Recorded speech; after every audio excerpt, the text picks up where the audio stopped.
ছাত্র জনতার গণ অভ্যুত্থানের মধ্য দিয়ে ৫ আগস্ট রাজনৈতিক পট পরিবর্তন হয়। কোটি মানুষের মনে প্রত্যাশা জাগে সুস্থ ধারায় আবারও ফিরবে দেশের রাজনীতি, অবাধে হবে গণতন্ত্র চর্চা। দেশের মেহনতি মানুষের স্বার্থ রক্ষায় বরাবরই বদ্ধপরিকর বাংলাদেশ আম জনগণ পার্টি। দলটি প্রতিষ্ঠার পরপরই বাড়তে থাকে জনসমর্থন। জেলা, উপজেলা এবং ওয়ার্ড পর্যায়ে কমিটি গঠন করা হয়। নির্বাচন কমিশনের নীতিমালা পূরণের পরই শুরু হয় রাজনৈতিক দল হিসেবে নিবন্ধন পাওয়ার নতুন যুদ্ধ।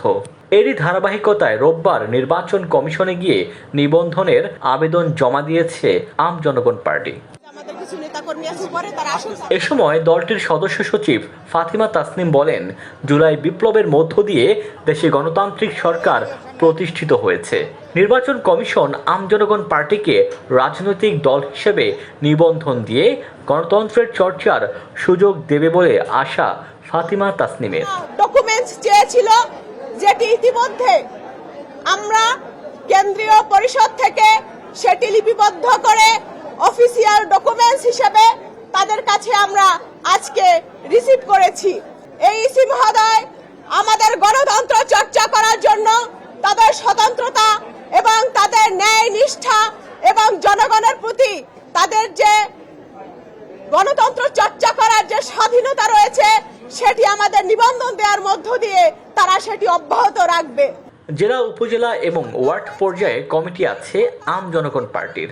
নিবন্ধনের মাধ্যমে রাজনীতির সুষম ধারা বজায় রাখার সুযোগ দেবে নির্বাচন কমিশন, এমনটাই প্রত্যাশা আম জনগণ পার্টির আহ্বায়ক ডক্টর রফিকুল আমিনের। ইনশাল্লাহ আগামীতে বিভিন্ন জায়গায়, থানায়, ইউনিয়নে, ওয়ার্ড পর্যায়ে আমরা আমাদের কমিটি, অফিস এবং রাজনৈতিক তৎপরতা চালু করতে পারবো ইনশাল্লাহ।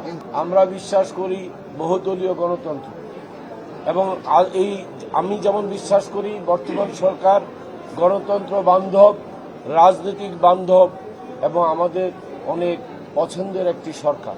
আমরা সেই সরকারের মাধ্যমে আমরা ইসি মহোদয়ের কাছে আবেদন করব আমাদেরকে গণতন্ত্র চর্চা সর্বস্তরে ন্যায়ভিত্তিক, ন্যায্যতার ভিত্তিতে চর্চা করার জন্য আমাদের দলকে নিবন্ধন দিয়ে আমাদের বাংলাদেশে রাজনীতির একটা সুষ্ঠু ধারা চালু করার জন্য সহযোগিতা করবেন। ডেস্ক রিপোর্ট, দৈনিক ডেস্টিনি।